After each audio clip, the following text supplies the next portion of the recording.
ya después decimos lo demás.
Muy cortitas, pero creo que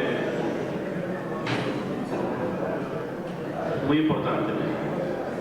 La verdad es que yo presentando es una de las primeras veces que lo hago. Yo lo que suelo siempre es trabajar por esta tierra y por nuestra gente, más que presentar. Pero como los compañeros me han dicho que tengo que estar aquí y yo soy muy obediente, pues lo hago. Y lo hago con gusto. Hoy, día 21 de octubre, vamos a hacerle un merecido homenaje a Antonio Cubillo Ferrer. Queremos felicitar también, no solamente a Antonio, a los compañeros que con él han venido de Lanzarote y de Tenerife, a los compañeros también, compañeras que hoy vienen de Fuerteventura y otros que no han venido con Antonio y también han venido de Tenerife, a los de la zona, a los de otras esferas de Gran Canaria, que también está el compañero de Aruca y de otros pueblos que yo algunos no los conozco, pero bueno, todos ellos, buenas noches y la verdad que gracias por haber venido a este homenaje a Antonio Cubillo. Una pequeña reseña de nuestra organización política Unidad del Pueblo, que nace en Santa Lucía, pero tuvimos la certeza de ponerle el nombre de Unidad del Pueblo, no como otros partidos que han hecho, bueno, lo han hecho bien, pero nosotros creo que lo hemos hecho incluso mejor, no ponerle Unidad del Pueblo por Santa Lucía, o Unidad del Pueblo que haga mención a Santa Lucía, sino Unidad del Pueblo. Y lo hicimos para que estuviera abierto para otros compañeros en otra parte, en otro ayuntamientos o en otras islas que también pudieran utilizar este nombre como herramienta para trabajar en ese municipio, como dije antes, con el nombre de Unidad del Pueblo. Está abierto, pero digo que es una herramienta de trabajo a utilizar, y si mañana, cuando consigamos esa unidad que nosotros queremos, hay que cambiarlo, pues se cambia sin ningún problema. No estamos tampoco enfrascados en que ese debe ser el nombre de la futura organización política para Canarias. Estamos abiertos y estamos dispuestos al cambio.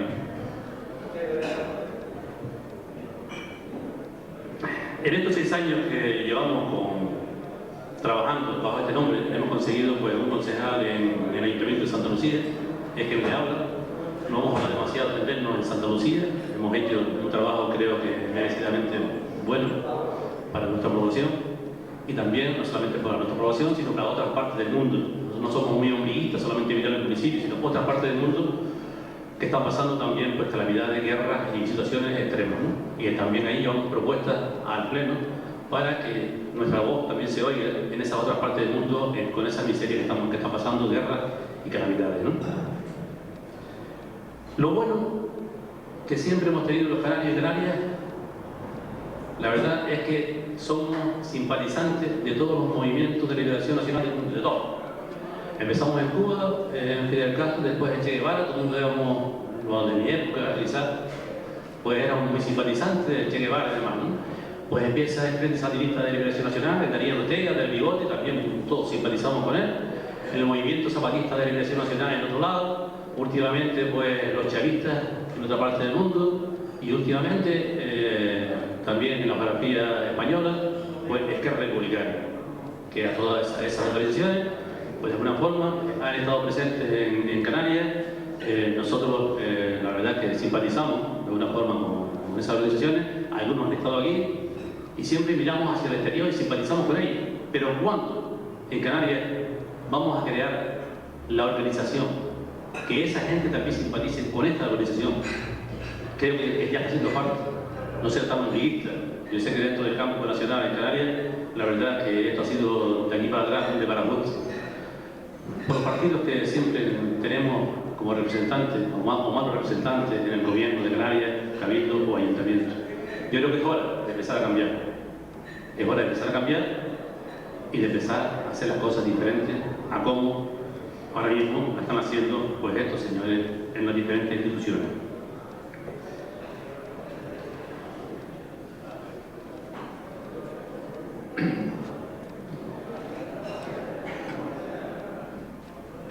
Como dije antes, ya está bien, yo creo que está bien, creo que tenemos que hacernos las diferentes organizaciones y personas individuales una autocrítica de todo lo que hemos hecho mal y empezar ya pues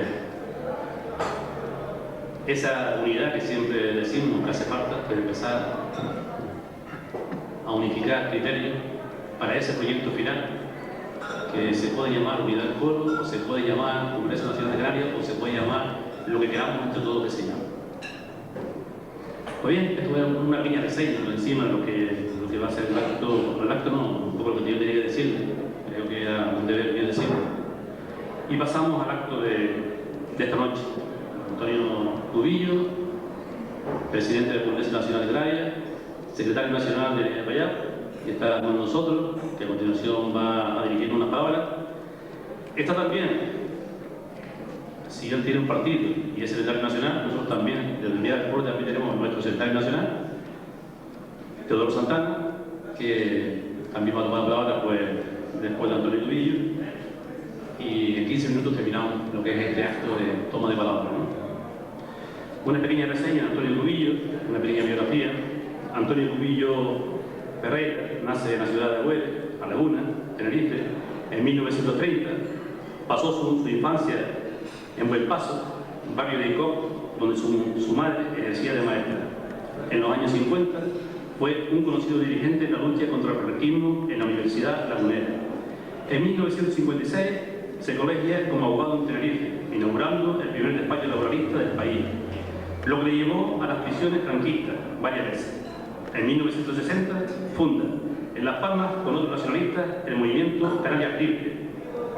En 1962 Tras la huelga de los portuarios, panaderos, lecheras y otros sectores obreros que él dirige, tiene que exiliarse.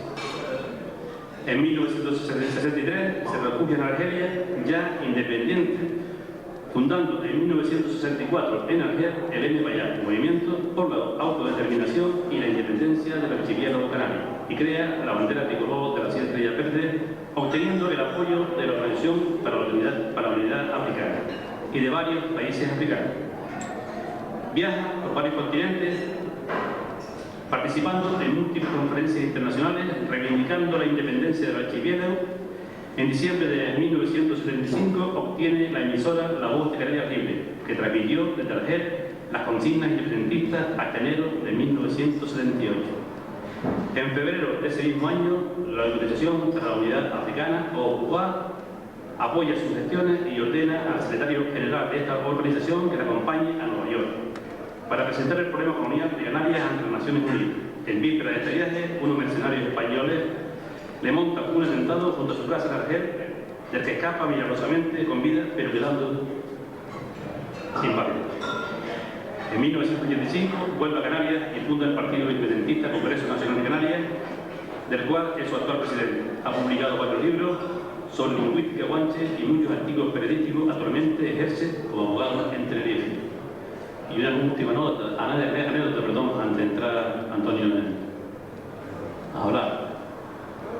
Creo que fue en el 85. Yo nunca pertenecía a MPAYA y tampoco pertenezco al Congreso Nacional de Canarias, pero cuando él regresó, o vino de Argelia, yo también fui al aeropuerto de Gándola.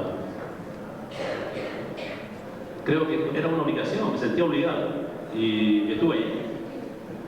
Y bueno, estando en el aeropuerto, pues creo que después de llegando, pues tuve que ir a Madrid, porque allí lo esperaban la justicia española, y había unas 200 o 300 personas, aquí personas que estuvieron también en ese recibimiento, en el 85 creo que fue, y como no lo dejaron pues acercarse, la policía de que en ese momento lo custodiaba a las personas que estábamos allí, pues se formó un fandango de mucho cuidado. Allí cayeron cristaleras del aeropuerto y pasó algo bueno, que no tenía que haber pasado, pero bueno, desgraciadamente fue así, ¿no? Y como yo me supongo que a otras personas que también irían, simpatía, porque lo oíamos también en la voz de Canarias Libre en la emisora, y también sabíamos que estaba haciendo un trabajo, pues una labor bastante positiva por nuestra tierra y por nuestra gente.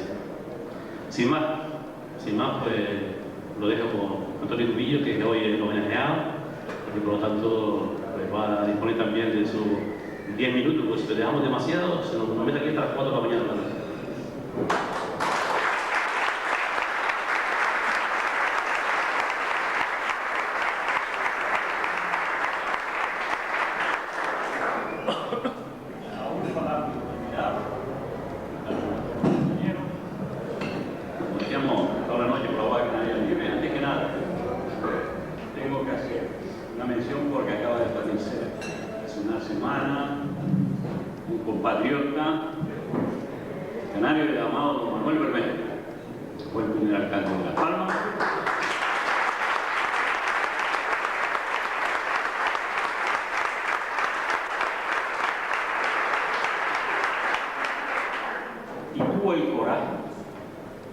Cuando lo nombraron alcalde, de poner en el balcón de la alcaldía la bandera de las 7 estrellas, y por lo tanto hay que rendir homenaje. Y después, claro, después lo del PSOE, la UCD y todo el mundo se puso en contra de él porque sabía por dónde iba. O sea que oficialmente la primera bandera que se puso fue ahí. Posteriormente, en el año 71 se puso la bandera, en el año 81. En La Laguna, siendo alcalde Pedro González, y fue un acuerdo del ayuntamiento. Entonces, era el día del Corpus, y entonces al llegar el capitán general, me acuerdo que era un comandante que vinieron para cambiarlo, no sé qué, él venía con todos los oficiales y dijeron: nosotros no pasamos debajo de esa bandera, y se retiraron de la posición del Corpus. Y entonces, esa fue la segunda vez, claro, después hicieron lo posible para echar abajo el acuerdo municipal. Pero posteriormente, hace unos 5 años, en Lanzarote se ha puesto en la villa de Teguise, que es donde nació mi madre, se ha puesto la bandera de las 7 estrellas oficialmente y ustedes van allí y ven la bandera por todas partes.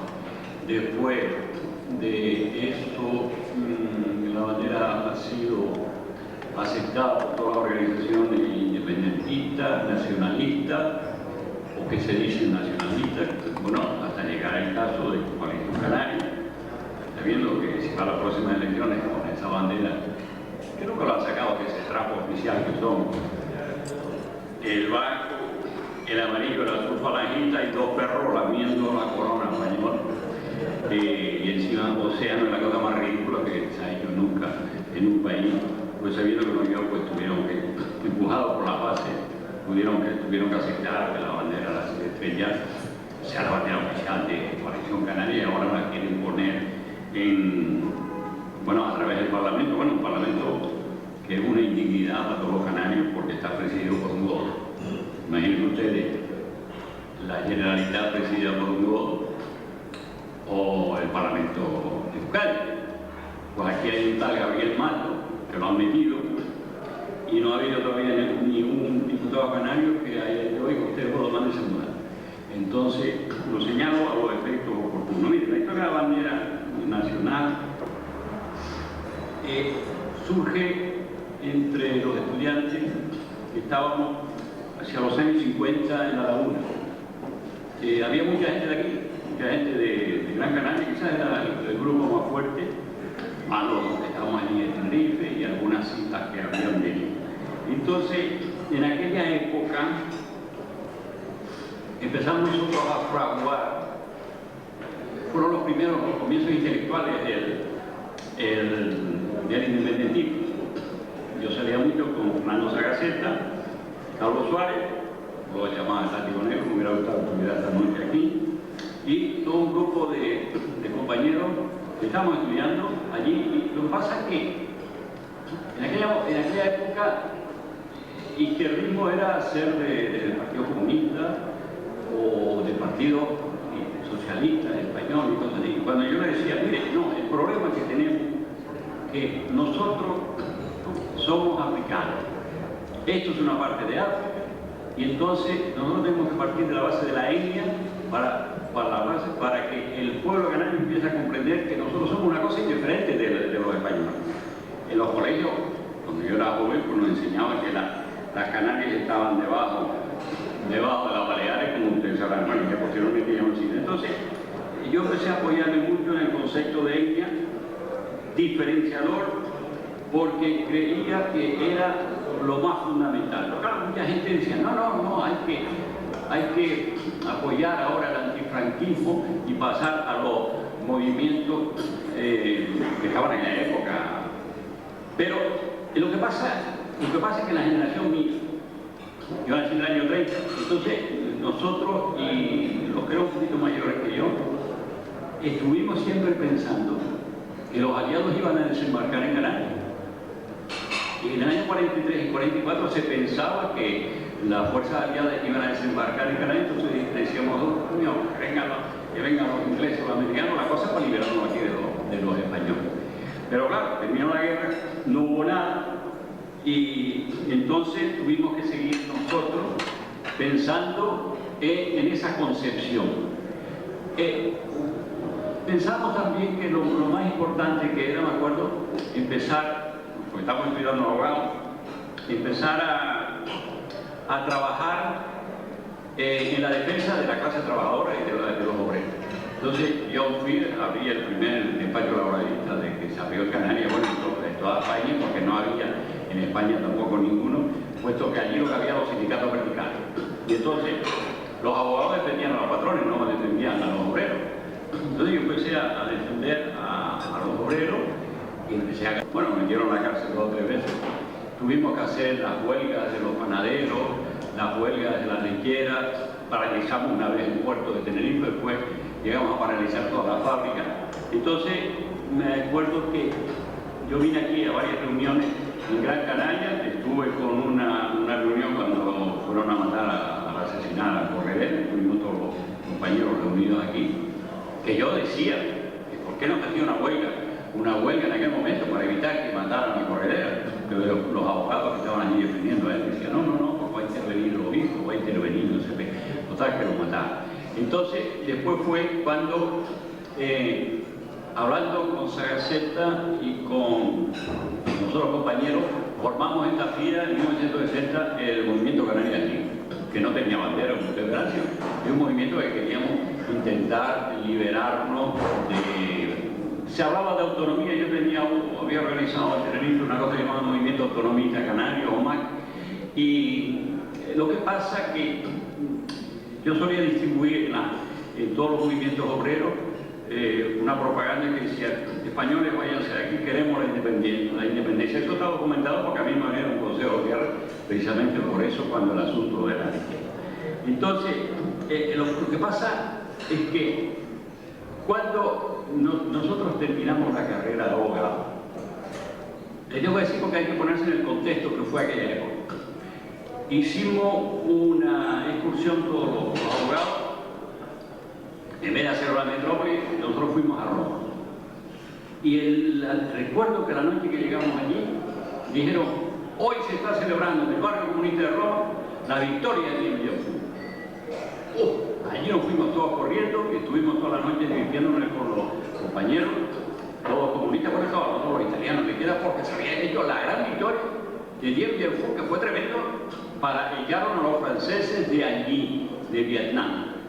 Y ustedes conocen, bueno, la famosa historia de Vietnam. O sea que un pueblo dominado por el vietnamita por una potencia tan grande como era Francia, había echado a los franceses. Entonces, en aquel momento, recuerdo, eso fue en junio del 54. Entonces yo siempre estaba muy interesado por la cuestión de la radio, siempre estaba oyendo la radio extranjera, aparte que hablo algunos idiomas. Y entonces después me acuerdo de haber oído que en Argelia había estallado un movimiento por la liberación de Argelia. Eso fue en el 54, 1 de noviembre. Bueno, estamos en un proceso de descolonización del continente africano. Hay que seguir ese proceso. Entonces yo seguía por la radio toda la noche y por la prensa francesa todo lo que estaba pasando allí. Me acuerdo que yo hice la milicia en Bilbao y pasaba con algunos amigos a comprar prensa francesa para ver lo que estaba pasando en la gente, pues una cosa nos estaba interesando. Después viene el año 56, que Francia, que seguía la guerra, terrible guerra, con 1 millón de personas en Argelia, le dieron la independencia a Marruecos y a Túnez. Bueno, esto es una cosa que nos interesa a nosotros, a los canarios, y además, en el año 60, Francia, temiendo que se le escapara a Argelia, porque yo lo que le interesaba a Argelia por el gas, el petróleo, sabía que estaba allí. Entonces dieron la independencia a Mauritania, al Malí, al Senegal, la Côte d'Ivoire, la Costa de Marfil, casi todas las colonias francesas le dieron la independencia. Entonces yo digo, bueno, aquí nos encontramos con un movimiento que está surgiendo, y yo le hablaba a todos los compañeros, me acuerdo que venían muchas veces aquí, le digo: oye, que mira lo que está pasando, la conferencia de Bandung. La conferencia de Bandung, que es la que ya la base de la descolonización de todos los territorios colonizados. Entonces digo, tenemos que unirnos en ese movimiento. Lo que pasa es que muchos compañeros decían que, bueno, eso de África y eso de la independencia no lo comprendimos. Entonces yo tuve que ir, en aquel momento estaba en el Partido Comunista, y tuve que ir en el año 60 fui a París y hablé con Santiago Carrillo. Y dice: no, pero eso de la independencia, esos pequeños burgueses, no sé qué. Bueno, tuvimos la primera discusión con que si los pequeños burgueses, digo: oiga, pero un momento, nosotros somos africanos y queremos liberar. Y entonces, no, porque hay que ahora luchar contra Franco nada más. Bueno, después, lo cierto es que en el año 62, cuando yo tuve que salir, tenía 3 consejos de guerra, no sé cuántas veces que estuve en prisión, entonces me invitaron para ir a Moscú. Y entonces yo planteé ante el Comité Central, ante el Estado de la Pasionaria, Modesto, Lister, bueno, todos los Comités Centrales que estaban. Me acuerdo en una mesa les estuve a hablar. Me dijeron que no, que lo que hay que luchar contra Franco, que es eso de independencia de Canarias, ustedes son españoles y tal, con un lenguaje que, bueno, yo me agarré un cabreo con ellos y me levanté y se lo dije. El único que me dio la razón fue Lister. Le dije: hombre, no te cabrees, pero esto tal y cual. Entonces, ya después, hubo el Congreso de la Paz, y yo había sido invitado al Congreso de la Paz. Entonces, el 5 de julio, sale Khrushchev, habíamos allí unas 6.000 o 7.000 personas, el mayor Congreso de la Paz que se había hecho.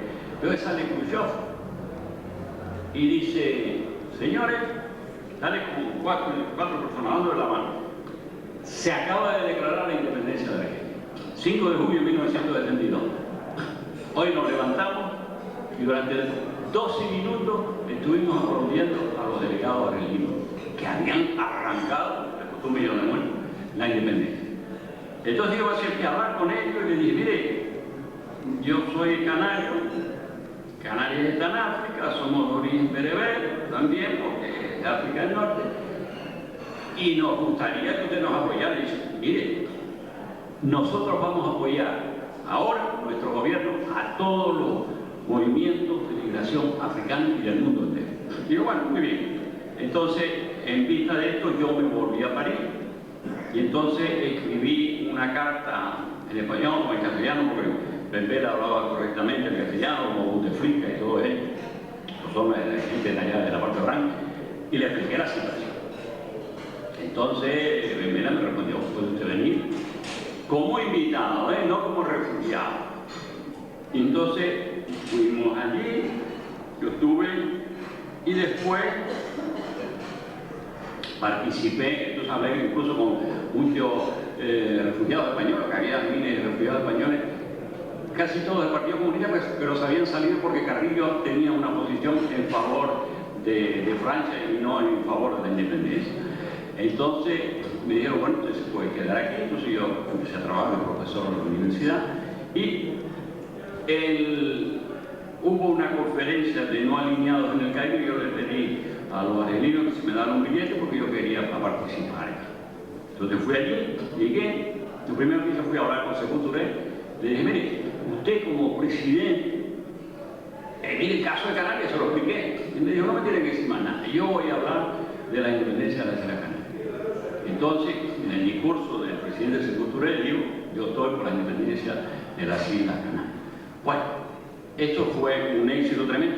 Tengo que recordar que anteriormente, en el año 60, se dijo en la comisión cuando en las Naciones Unidas, el representante de Ucrania dijo que España tiene que liberar el Ifni, el Sáhara, la Guinea Ecuatorial y las Canarias.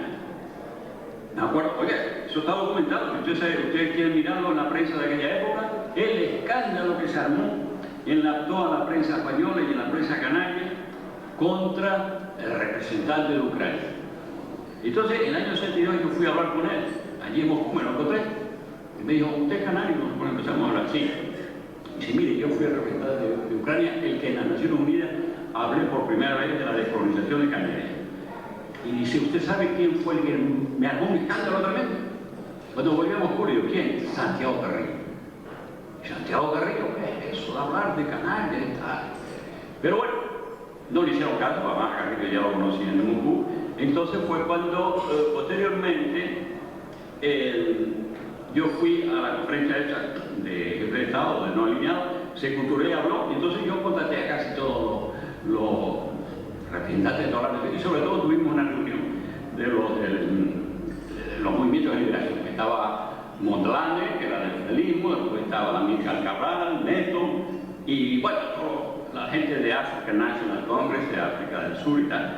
Entonces dice, pero todo el nombre que viene aquí, le digo, mire, tenemos un movimiento de contar la historia, se llama el MAC, Canarias Libre, pero MAC es Movimiento Autonomista, y me dijeron, pero ¿dónde vas a estar hablando de autonomía en el momento que nos estamos descolonizando y que estamos peleando aquí en África?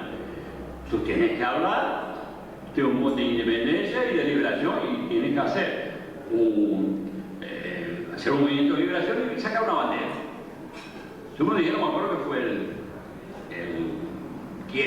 porque yo volvía el día 10 volvía a Argelia. Y entonces cuando yo llegué a Argelia, bueno, tienes razón. Y entonces hablé con algunos compañeros que quedaban por aquí y después dije, bueno, esto lo que hay que hacer es hacer un movimiento de liberación. Entonces hice yo el emballado, toda una serie de postulados y de puntos, y después digo, hay que hacer una bandera. ¿Cómo es la bandera? Bueno, yo había hablado con mi abuela, me había contado, mi abuela de la Laguna, me había contado que en el 1909 ya había visto una bandera en el Ateneo, que había venido un mareo, habían venido unos soldados, y había 7 estrellas, pero no se acordaba ni color ni nada. Entonces yo digo, bueno, ¿y esto? Cuando yo llegué a París, es una paréntesis, como mi abuela me habló de eso, yo había encontrado en la Laguna un palmero que se llamaba Van Weber, que tenía una imprenta en la Laguna. Entonces, ¿qué es lo que hice yo? Le escribí a su hermano, que era un fundador del PNC, del Partido Nacionalista Canario, que él había sacado una especie de periodiquito que se llamaba El Guante. Entonces le escribí a La Habana, a Van Weber, y me contestó. Y me dijo, sí, nosotros en 1924 hicimos un partido, se llama el PNC, sacamos como bandera la del Ateneo, que solamente se conocía en Tenerife y en la Laguna, que fue la bandera de una sociedad, como era el Ateneo, que eran 7 estrellas blancas en la forma de la cinta. Y después el PNC poco a poco ha ido desapareciendo por una razón muy simple. Canarias está en África y nosotros estábamos en América. Y entonces yo le contesté, le digo, mire, pero yo lo que voy a hacer, y como creo que es un contexto africano, hay que ponerlo en el contexto africano, voy a luchar, pero dentro de la etapa de decolonización que está pasando ahora en África. Entonces me dijo, pues mire, lo mejor que hace. Que yo después lo volví a conocer a Van Weber, lo vimos en el año 75, me dijo, mire, lo mejor que han hecho porque Canarias tiene que liberarse dentro del contexto africano y en una situación africana. Entonces, al hacer la bandera, yo sabía esta historia de unas 7 estrellas. Entonces me dije, bueno, vamos a ver, hay que hacer una bandera de tipo republicano, ¿sí? Con la banda hacia abajo, como la bandera francesa. Después, el color blanco, que es el color de la nieve. En el medio vamos a poner el color cielo, con el azul celeste. Y entonces las 7 estrellas, en vez de poner, pues algunos decían, ¿por qué no la ponen como la bandera venezolana, así? O en punta, digo, sí, para que diga arriba está Tenerife, está La Gomera y está tal, y bien los jaleo otra vez. Entonces yo me dije, bueno, lo mejor, como conozco a los canarios, vamos a meterlos en círculo, y todas las islas son iguales, y se acabó la historia. Y entonces,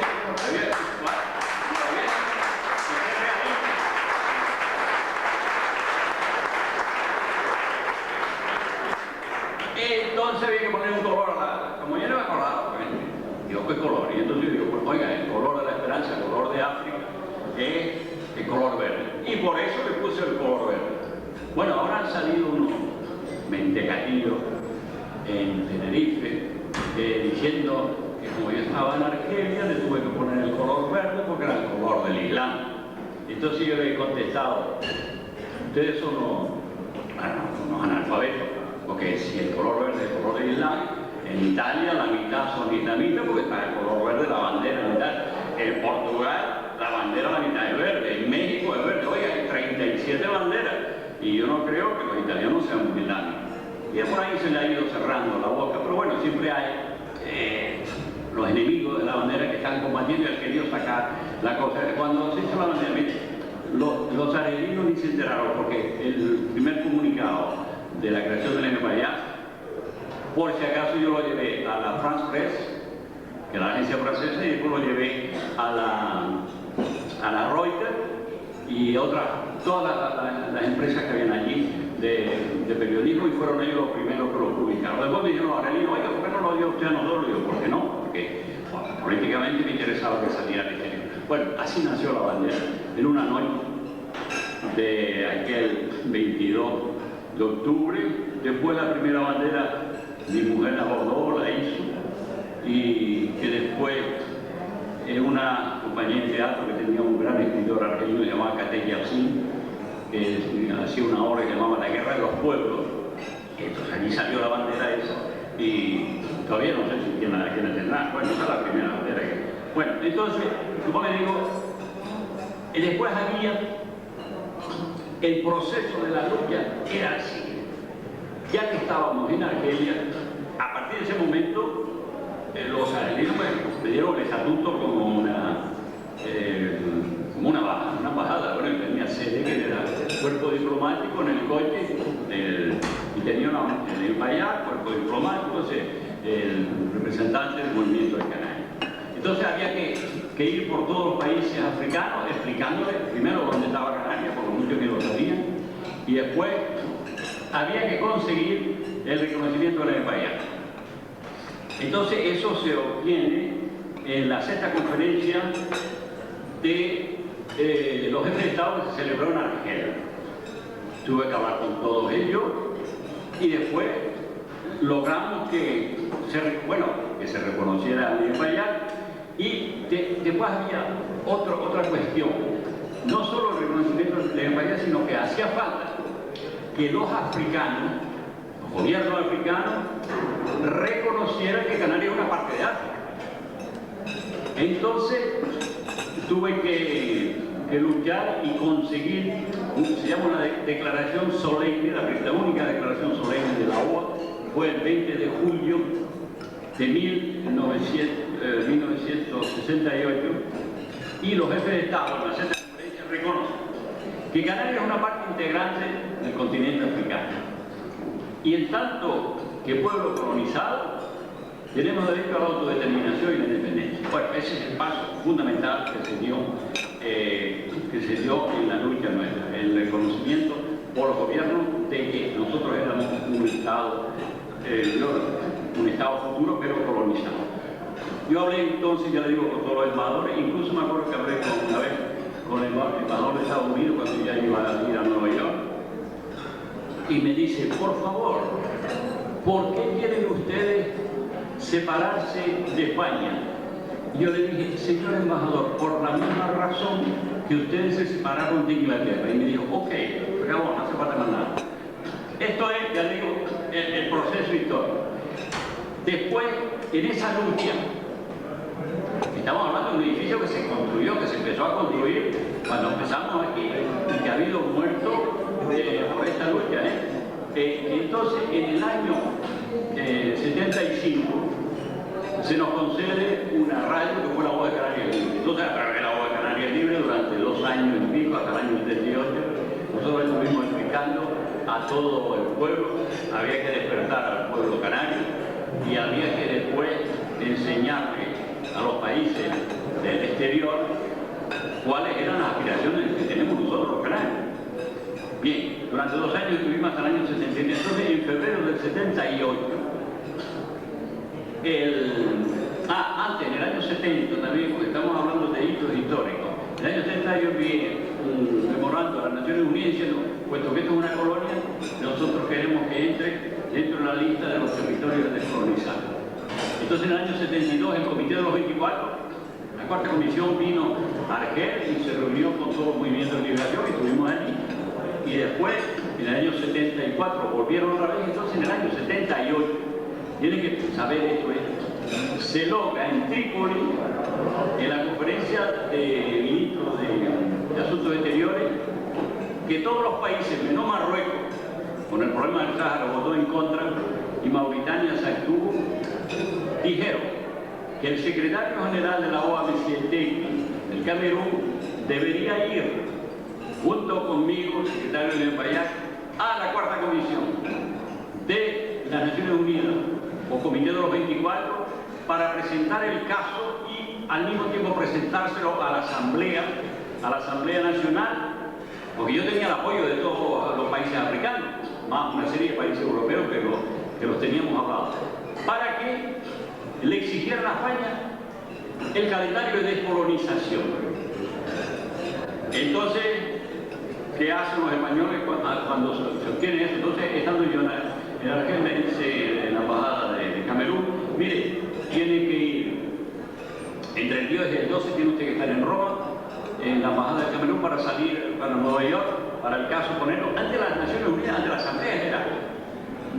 Entonces, Madrid se entera, el gobierno español, en la prensa, desde febrero del 78, fue el 28, leían la prensa aquí, la prensa española, hubo una reunión del Congreso en Madrid y todo el mundo votó en contra de esa decisión, menos un cura valenciano que se llamaba el padre Sirinac.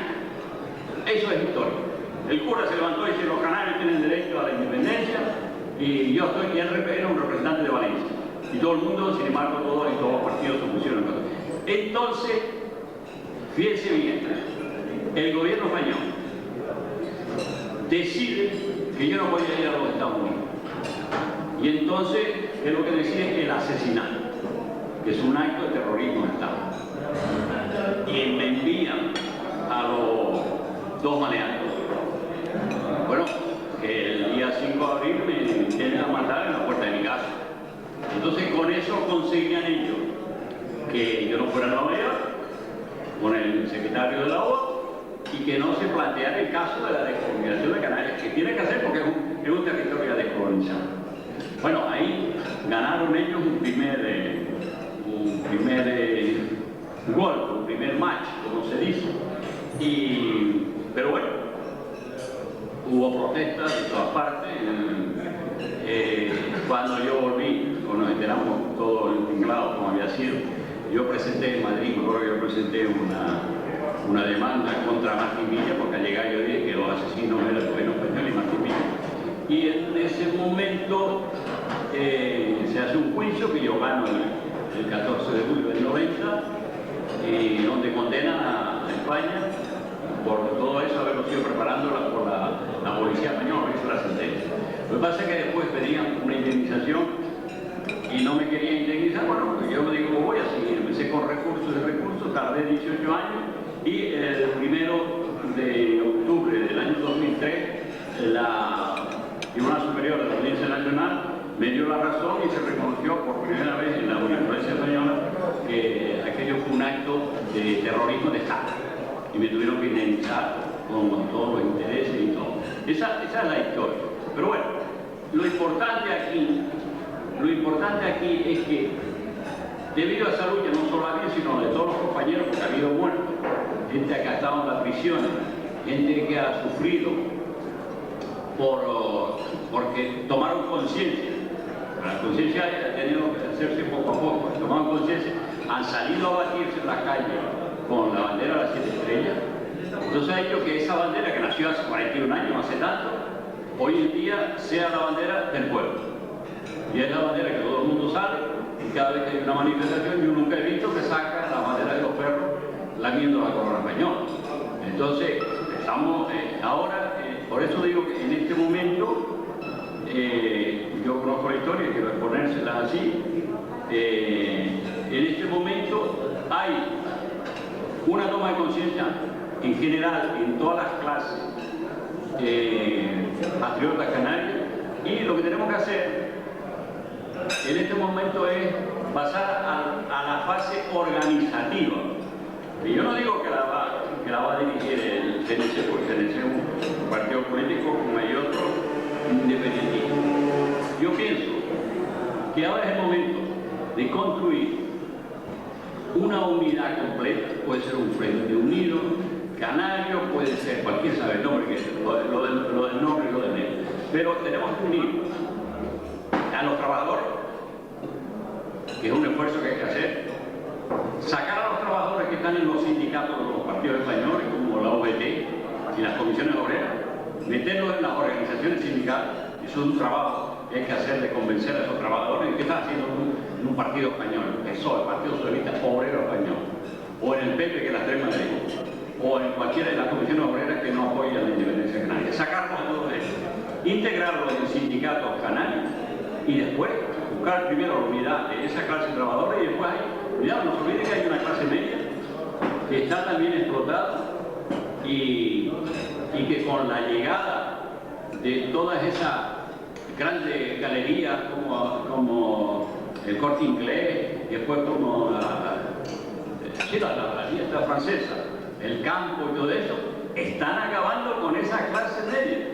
Que esa clase media canaria los están cerrando. En Tenerife están cerrando casi todos los comercios de los pueblos porque la gente tiene la comodidad de irse al campo o a Carrefour, tienen su coche, le ponen allí su parking y después vienen y compran de todo y entonces los canarios, acá todos esos comerciantes se van al diablo, esa es la verdad. Y después vayan ustedes al aeropuerto, a los aeropuertos y verán unos containers y después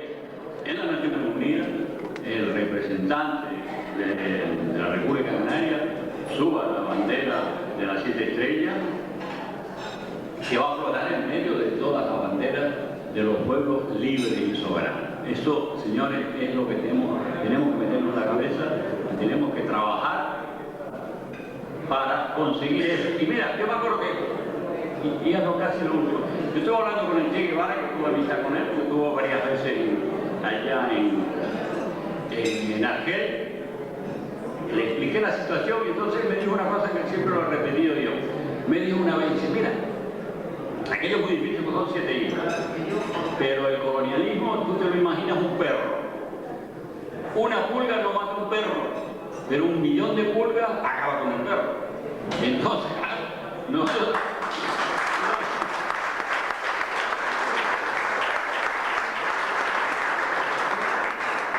tenemos que prepararnos para esa lucha contra el colonialismo que está en todas partes. Y después tenemos que prepararnos también contra los propios canarios. Oiga, que cada vez que uno lleva para alguno y de qué vamos a vivir, ¿cómo es que vamos a vivir? Y no estamos viviendo aquí, y no hay 500.000 lodos aquí, y no hay 12 millones de turistas, y no hay todas las empresas extranjeras. ¿Cómo que no? Pues Canarias es rico. Pero el problema es esa es la mentalidad que tiene. Otra cosa dice, y si después no vienen los moros, vienen los marroquíes a entrar, la verdad, hay una gran discusión y todo el mundo lo que saca es eso. Van a venir los marroquíes a conquistarnos a nosotros, todos seremos un estado libre e independiente y tendremos, en tanto que archipiélago, estado archipelágico, tendremos aguas interiores, aguas, las 200 millas después, trataríamos la mediana con Marruecos y después con el Sahara, cuando sea independiente y se acabó, un estado que va a seguir adelante.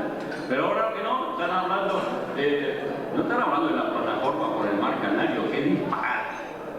Señores, mientras Canarias sea una colonia, nunca podrá tener aguas interiores ni podrá avanzar las 200 millas, porque la conferencia de Montego Bay, que fue aprobada por todos los estados soberanos y por España, dice que los archipiélagos de un estado no pueden tener ni aguas interiores ni pueden aumentar las aguas marítimas en las 200 millas, no son económicas exclusivas. Esas son las realidades. Y lo demás que están diciendo ahora del mar y tal, de las plataformas para este tema, eso son ganas de perder el tiempo. Todas esas plataformas y todo eso lo que tiene que hacer es pelear por la independencia, para que Canarias sea un estado independiente. Y yo quisiera ya terminar, queridos compañeros, agradeciéndoles que hayan venido a compartir la alegría de este 41 aniversario de nuestra bandera, pero sepan que esta bandera, le digo, puede y debe ser llevada a las Naciones Unidas y ondearla. Ya una vez un compañero nuevo que estaba en Nueva York la subió en medio de aquella bandera, no duró 100 días, pues verdad, fue un número, por cierto. Entonces, para ello, creo que es interesante eso, el proceso de unidad, que a mí me gustaría que todas las organizaciones canarias se lanzaran a partir de ahora en ese proceso unitario para poder luchar contra la contradicción principal que tiene nuestro pueblo, que es el colonialismo español.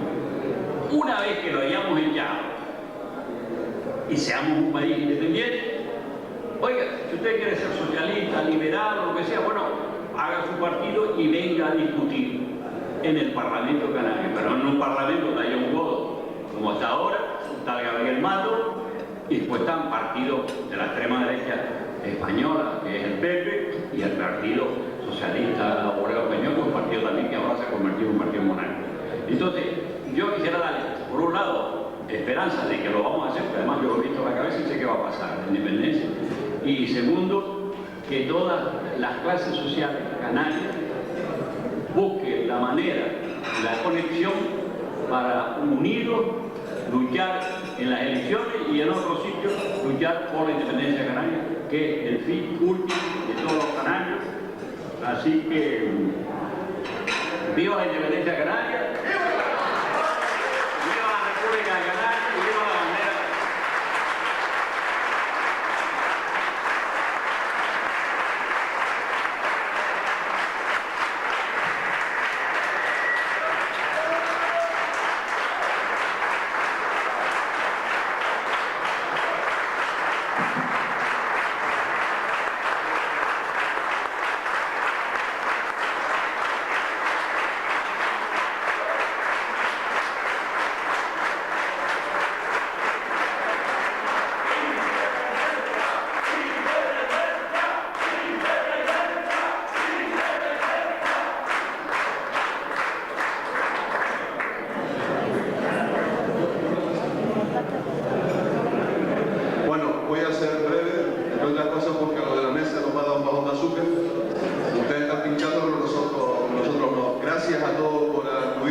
gracias Antonio por estar aquí.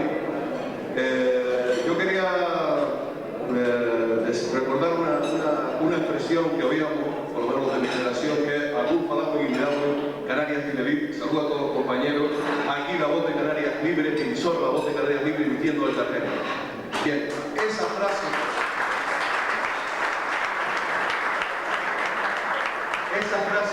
llegó a mucha gente de mi generación y parece que encendió una chispa que estaba esperando, que era que nosotros los canarios podíamos existir como pueblo, que no teníamos que estar eternamente resignados, que no teníamos que estar agachando la cabeza eternamente, y que algo muy dentro de nosotros vibró cuando esa emisora y la voz de Antonio Cubillo sonaba en la radio de todo el mundo, en la radio del taxi, y la oíamos como algo realmente, como una campana que llamaba a la libertad de los canarios. En ese sentido, es de justicia, y es de justicia histórica, reconocer el trabajo, el papel, la labor de despertar miles de conciencias de Antonio Cubillo y de convencernos a los canarios de que podemos ser un pueblo y aún más necesitamos ser un pueblo. Los canarios tenemos por delante enemigos muy poderosos. No es fácil lo que tenemos por delante. Tenemos el imperialismo americano que tiene su estrategia en la zona, por ejemplo, llevarse el petróleo canario, que tiene además de gendarmes en la zona tanto el Estado español como el marroquí. Tenemos a las multinacionales, a los grandes bancos, y tenemos también una burguesía dependiente canaria, 12 mamones, por decirlo de un plan sencillo, que además si alguien quiere saber quiénes son, vean la lista de los que el gobierno canario les ha prácticamente regalado las acciones de Ascan, si esos 12 del patíbulo, y luego una inmensa mayoría de pequeños y medianos empresarios que se ven ahogados por las condiciones leoninas de estas multinacionales, de estos bancos y de esta burguesía dependiente canaria, y una inmensa mayoría de trabajadoras y de trabajadores, de jóvenes que no tienen un futuro claro, porque aquí las condiciones de trabajo y de paro son peores que en otros sitios, la jornada laboral más larga, etcétera, etcétera. No les voy a cansar, pero sí tenemos enemigos poderosos. No es fácil. No podemos enfrentarnos a esos enemigos con 4 consignas y con 2 chorradas. Tenemos que organizarnos. Tenemos que tener un discurso de victoria, un discurso de convencer a la mayoría. Y ese discurso se está empezando a producir. Las cosas están empezando a cambiar. Los procesos históricos son largos. El nacionalismo canario es relativamente joven. Hay una primera llamarada con un Secundino Delgado, que prácticamente no encuentra eco. Y el nacionalismo canario moderno empieza con Antonio Cubillo, que no solo llama a la independencia, sino tiene el coraje, la persistencia y la tenacidad de estar decidido a la defensa de los intereses de Canarias, su soberanía nacional y su independencia a cualquier precio. Por lo tanto, algo está cambiando cuando, después de cometer errores en todo ese proceso, estamos empezando a ver que esos errores eran necesarios porque somos un nacionalismo joven, porque somos un pueblo desde el punto de vista histórico joven. Y claro, también las cosas, como decía Mario Benedetti, los tiempos están cambiando para bien o para mal, nada va a quedar igual. Si el proyecto de la oligarquía española y de la burguesía dependiente canaria y del imperialismo para Canarias sale adelante, nosotros nos vamos a ir empobreciendo y convirtiendo en un país cuartomundista. Pero también hay un rumbo que empieza a sonar, y los 2 millones de canarios empiezan a moverse, sobre todo los sectores más avanzados y más conscientes. Por lo tanto, como una necesidad histórica, no es un capricho ni de Antonio ni de ninguno de nosotros, sino una necesidad histórica, un proceso que se va a producir, hay que tener confianza y fe en la victoria y hacer el esfuerzo para que el periodo de transición entre la hora y la soberanía nacional e independencia de Canarias sea lo más corto posible y produzca el menor sufrimiento posible a nuestro pueblo. Antonio, gracias por tu lucha, gracias por tu vida, incluso gracias por los errores que hayas cometido, porque alguien tenía que tirarse para adelante y cometerlos. Entonces, aprovechando un poco para ponerte colorado, el amigo Manuel Medero me va a ayudar a entregarte un pequeño de pequeño creo que era de coña, ¿no está por ahí Manolo? Willy. Manolo. Por lo que me han dicho, el pequeño seque una puñeta para que vaya cantado por teléfono. Pequeño.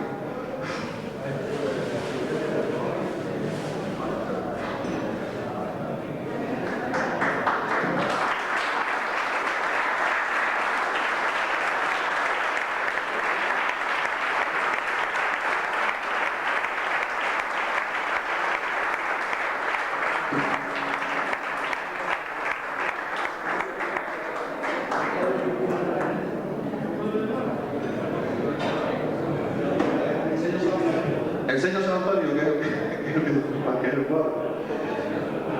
Es un cuadro del compañero pintor Alberto de la Cruz y tiene un texto que si lo puedo leer, dale. No, lo que deja que lo vea. Dice, un pueblo que pierde su memoria pierde su futuro. Un pueblo que pierde su memoria pierde su futuro. Un tiempo, etc. Así que lo repite 3 veces. Bueno, en fin, creo que esto me va a llevar al Hermosillo. Ya vemos que te llegue.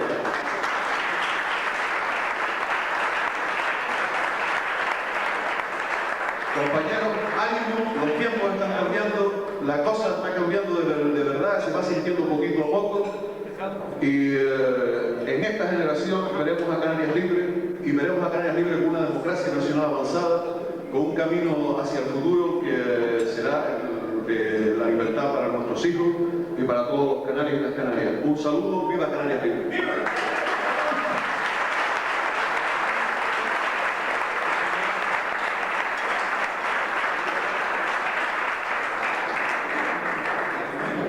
Bueno, ya terminamos y vamos a empezar a llenarnos la barriga, pero antes sí que ese homenaje a Antonio Cubillo sea accesible para los que hoy no pueden estar con nosotros, porque han dado su vida por Canarias, y sobre todo para los que siguen luchando por esta tierra. Hacerle también mención a los 3 compañeros que gracias a ellos pues las etiquetas del vino y todo lo que está preparado ha sido gracias a ellos.